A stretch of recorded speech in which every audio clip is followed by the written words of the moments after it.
Thank you, folks. For those of you that just tuned out, I want to ask this question. Is the Patriot Act unpatriotic? David?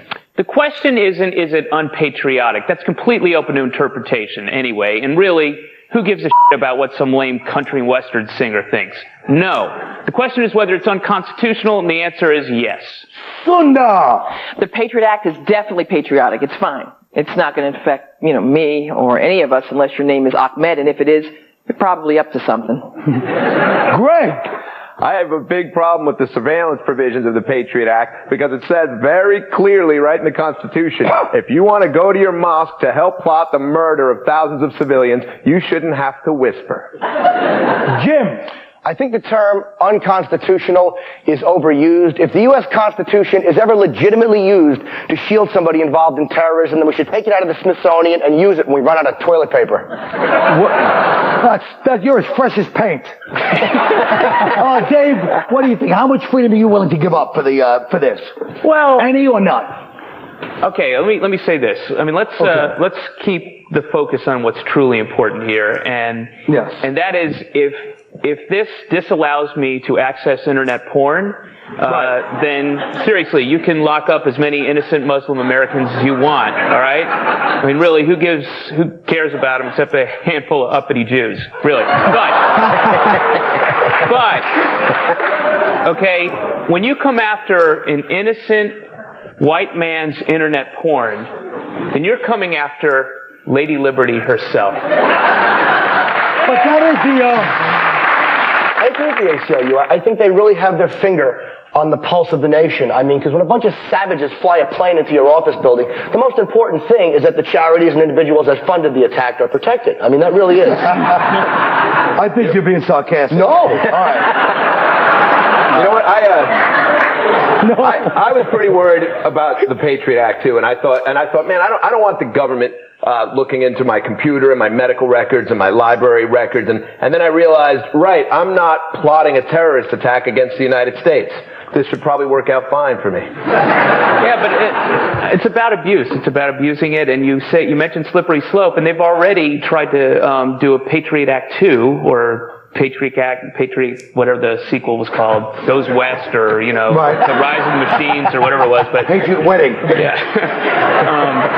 And that was a lot more extreme, and they would have gotten away with it if people hadn't, not simply the ACLU, but people hadn't gone wait, and then and people more than just the ACLU have been examining and against the Patriot Act. So, but to me, the ACLU. The grapes. Good? The grapes are good. Yeah. I go for kind of a Roman emperor theme. A lot of people complained when I was eating the stupid cupcakes. But I just think that ultimately, the Patriot Act is so mild, from what I've read of it, it's the mildest thing in the world. All they want to do is be able to go online, not touch people's email, all these little wiretapping things, and it's like, at some point you have to give allowance to the fact that a guy, because we didn't get into that guy's computer, that's not why 9/11 happened, but it certainly, was one of the things that could have been, maybe possibly done something to help it. There's a lot of go ahead. No, I'm sorry. Well, but that's not the only thing. The main change in the Patriot, and specifically this thing that we're talking about, that Section 215, whatever, the main change is that you used to have to show, why would people laugh at that point? Because you actually knew Section 215. Yeah. I'm a genius, Jim. The crowd's like, pull that Section 215 on us, all right. Well, you told me to mention it before. No. They're just, the main change there is that before you were able to do this kind of surveillance on somebody, you had to have probable cause that they were actually terrorists or engaged in terrorist activity. Probable cause. Now you just have to go to a judge and say you think that they're relevant to a terrorist investigation, which means pretty much anybody could have their record searched. So that's what some people are freaking out about. Sure. Yeah, and they should be. But that's only if you take the point of view like, okay, the danger of the government, which is obviously, at least the police states, is worse than the danger of something that actually happened. I mean, talk about a slippery slope. I could say, hey, since they blew up the World Trade Center, if we don't start changing things, the slippery slope is they'll blow up every building in the country. So, I mean, the slippery slope works two ways. Tom, let me answer this by taking this pipe. Okay. I think this will help me get my point across.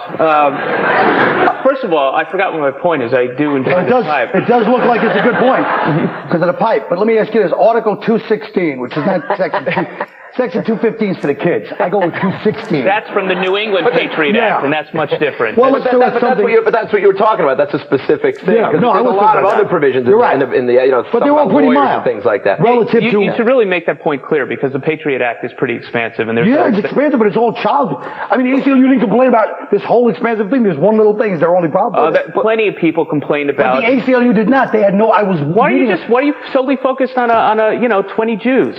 You know. Because to me, they represent a lot of the problem on the left, I think. Now, the ACLU, the problem with them is their inherent dishonesty. I don't think they're that afraid to Patriot Act. Their inherent dishonesty? Yes. What are you talking about? Because what they're really afraid of is their growing irrelevance. The fact that the country has changed to a certain degree, and they won't acknowledge that. They're more relevant now than they ever were. When they were defending black voting rights and women's rights, they were relevant. But now that they're defending just child molesters and terrorists, they're not relevant defending anymore. just child molesters and just terrorists. No, they're also doing significant stuff. They're fighting to get midgets on police departments. You're right. And that's important. That's very important. All right, folks, we'll be right back into this message. Oh.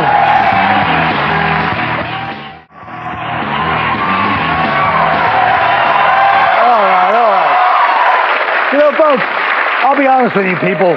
New York City is opening the first public gay high school with taxpayer dollars. I don't know what this September. I think it's a good idea. I wouldn't want to clean the bathrooms. But, well, come on, you know how horny high school kids are. These kids will be mauling each other like it's a Dolce & Gabbana Christmas party. But I will say this. It's called Manolo Blahnik High School. Now, I don't know who that is, but I think it's a shoemaker from Sex and the City. People say, oh, it'll promote decadent sex. That's only the males. Decadent sex, the girls won't be doing that. They'll be too busy in woodshop. Right?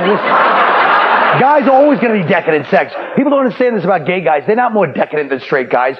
They're just doing what we would do if we could get regular girls to act like that. We'd be on the piers, be in the booths, the glory holes, A's, we wouldn't care. You know, that's how we'd be, ladies. So keep that in mind. But let's talk about, Kobe. We got to talk Kobe first. Kobe had the nerve, to show up at the Teen Choice Awards yesterday. Now, let me tell you something. He really did. And I didn't like his speech either. He said, I don't give teens a choice. All right, you want to go to it's one thing to go to the thing. That's a good one. You know it. Kobe couldn't have set me up better for that one. Now, since he started out lying, do you doubt everything he says in his defense, Jim? Or, you've been in a few pickles, let's face it. I don't doubt him, actually, and I don't think he raped that girl, because I feel when your team wins 3 out of 4 championships, legally you should be able to stick it wherever you like. You know what? What do you guys think about that? Obviously, Jim's kidding because he's a New Yorker. How dare you say that about L.A., anything positive like that, or the stupid Lakers. But do you guys have any opinion on this Kobe thing, or are you just going to see where something? It just always seems to be on the woman. Well, she visited the room and, she knows what to expect. No, we all know the rumor about the black man, so. She wanted to see for herself? Is that what they're saying? Well, but the truth is, from a guy's perspective. 12 inches. You take a legend like. I'm just going to pretend that's sort of about me, and maybe they'll cut it right. No, but from a guy's perspective, if you're at the hotel, let's say once in a while I've been at the hotel, the legend's been around for years, I'm not Kobe Bryant, but I give you credit. Girl goes, my friend will call me, hey, let's go out to this club with this girl downstairs wants to come off work, she's hot. Then she shows up, and now what do you want to do? Just talk about my MTV days? At a certain point, that's no reason to rape somebody. But let's be realistic. I'm just saying, why does she think Kobe Bryant, world travel or whatever the hell he is, wants to hang out with her? First of all, I think that if anyone wants to talk about your MTV days, that is a reason to rape somebody. But I don't think. Unconscionable. Why are people shocked that he lied? It's the same thing with Clinton when he started out lying. Why didn't he tell the truth from the start? Of course you start out lying. You're not just going to admit it. It's like my mother always said, in a relationship, you have to tell the truth once you know for sure they have DNA evidence. That's a true story. My mother really said that. She was ahead of her time. Yeah, she was a very bright woman. They're actually saying that the prosecution is saying there's some sort of evidence now of anal sex. Yes.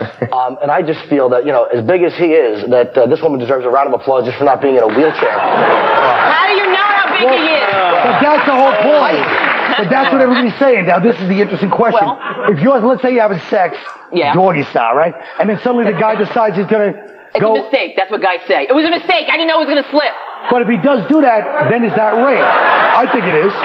Well, this whole gay thing is... That's rape. What gay thing? What are you talking about? You're having sex and it just slips in the other? That's not rape. That's not a slip. It doesn't Stupid. slip. That's what I'm saying. You guys are just too much with that. Yeah, you guys are crazy. You guys. You never slipped, right? He's a I nice agree guy. with you bastards. What's going on? People are asking, will Colby get a fair trial? Yeah, he's going to get a fair trial. This is not To Kill a Mockingbird. I mean, everybody's going to... Really, it's going to be fair. From what I heard, that they're going to plead down from rape to a hand job with a mean stare. Well, okay, let's talk about the gay high school. With all the information that's coming out, the gay high school, is this segregation? Because a lot of, like, they said, like, 100, like, Puerto Rican ministers and some upstate guy that's, like, conservative are all protesting this high school, saying that it's, it's segregation. Well, I thought we already had a gay high school, the School for Performing Arts. But I guess...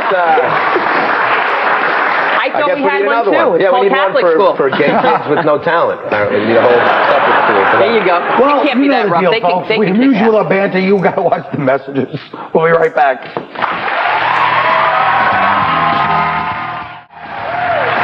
Okay.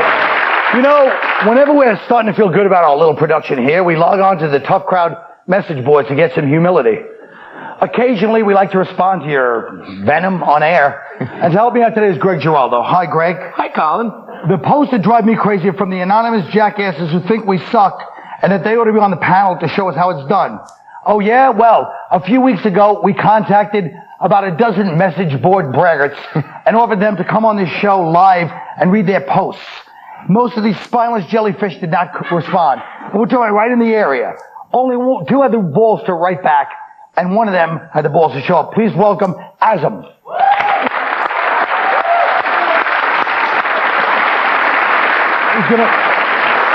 He's gonna read his real post that was on the...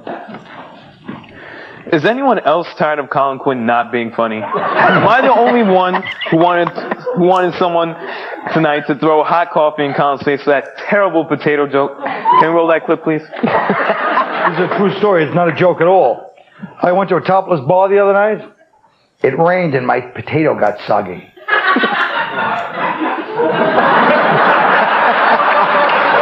Oh, well, I certainly can't argue with that, but I don't appreciate the fact that you're obviously a young man and, you don't understand the levels that I'm working at with the irreverence and the deconstruction of that joke. I understand that too, but you're probably more at home like cackling over Stickler, getting like an American Pie in his balls on American Wedding 3, or whatever the hell it is.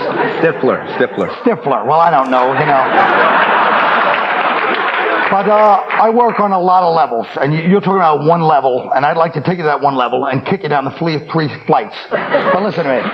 Okay, we'll get back to that. Greg, none of the people who slammed you online wanted to do it in person, including this one.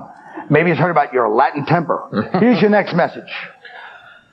He's a typical vendido Hispanic when it's convenient, constantly struggling to gain the acceptance of Anglo-Americans. We don't need any more self-loathing coconuts to just make our tribe weak. Well, aren't you a sanctimonious little prick? You were invited on the show to confront me in person, but you declined. I guess you're too busy squeezing into your sister's panties and grinding against your Mario Lopez poster. Honestly, your little piece of predictable, regurgitated dribble is more disappointing than insulting. I'd like to think that as Hispanics in America, we've moved beyond your limited worldview. It's sad that there are still mongrels like you who complain about racism and stereotyping, but then call a person a sellout when he doesn't fit the stereotype. By the way, you really showed pride in your heritage by misspelling the only Spanish word in your post. Finally, I am not a coconut. I am a human being. Coconuts are brown, hairy balls like the ones on your chin every night. I don't know. All right. Good one. Felt good. Pablo Neruda Cervantes would be proud of you. Wow. Yeah. Okay. Another guy? Was that the same guy? Pablo Neruda, Cervantes, Gabriel Garcia Marquez. All right, look. This is about as funny as my potato joke, apparently. But another message board brat wrote something about me after I said hip-hop shouldn't be taught at Harvard. So we're going to bring them out, and they're going to do the same. Oh, you again. We're not making this up. It really is him both times. He really hates my guts. Okay, ready? Let's hear your little... Hip-hop is not a fad. This isn't disco, Colin. And wake up, because it's not the summer of '86. Maybe your old ass would enjoy some crappy music by Billy Idol, Boy George, or maybe Van Galen. But the rest of us don't. So keep your trap shut and watch some more VH1. Let me explain. I like this kid. Oh, yeah, no, he's got spirit. But he's dead wrong. See, here's the problem with you, son. You grew up in a time when people just say, and you honestly want hip-hop. You want Harvard, this hallowed institution where aggravating comedy writers come out of. All these kids. But do you want the professor to actually sit there and be like, start a class, okay, bitches ain't nothing but tricks and hoes. And with those words, Dr. Dre and Snoop ushered in a whole new genre. I mean, let's face the facts. Hip-hop belongs where it belongs, with you in the goddamn Bronx, not in Harvard. Listen, he's from the Bronx. He's from Gun Hill. The show's almost over, so log in and get to work, you craven, anonymous, backstabbing cowards. We'll be right back.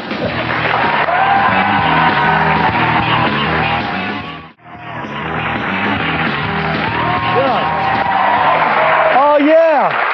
Yeah, honey, I said it. So what's the problem? As we mentioned earlier, New York will open the country's first gay high school. This will provide an important educational experiment and a theater department we can all be proud of. If you could design a high school for one group of kids, what would it be and what classes would you teach? Greg? I would open a school just for kids who plan on bringing a gun to class and shooting everybody. I'd try to help them overcome the abuse they got in their other schools. There'd be tough love lectures like, I'm not going to lie to you, you'll never get laid with that acne and that Dungeons and Dragons pouch tied to your belt. No matter how much creepy poetry you send to the head cheerleader. But don't despair. Just use the time you're not having fun to work hard and get rich. Then move to LA, buy a Porsche and a big bag of Coke, and you'll be ball deep in silicone before you can say Lord of the Rings. All right. Sunda. No, I think I would design a high school for really, really stupid girls. There's a lot out there. And I would teach them things like a tattoo on your breast of his name is forever. He's not going to pay you back. And finally, if you get a nipple ring for him, nobody's going to know because you're wearing a shirt. All right. Jim Norton. Along the same lines as Sunda, I think I would open a school, and the students I'd like to most help would be the cheerleaders because I fear you're incredibly misunderstood. First of all, I'd like you to know that those skirts you wear are a badge of honor, and you shouldn't spoil them with things like bras and panties. And that little powder you saw me sprinkling into your drink is nothing to be concerned about. Those little desires you have to put your head in your teacher's lap and make slurpy noises are perfectly normal. And lastly, it's okay to keep secrets from mommy and daddy. And to all you consummate worrywarts, yes, technically you're still a virgin if you're only giving me the balloon nut. Okay. David. I would create a school just for jocks and future frat boys. And oh, wait, I guess that's kind of like a latent version of the gay school. All right, then. Okay. Then I would create a school just for bullies. Teach them how to be nurturing and sensitive. That would never work. Oh, wait. Better yet, how about a school just for pussies? Yeah. Teach them to kill with their bare hands. All right. I'm not saying this goodbye. I'm just going to say, I'm going to say goodnight. And maybe we'll, I don't know, do we have a best of ready? Anything?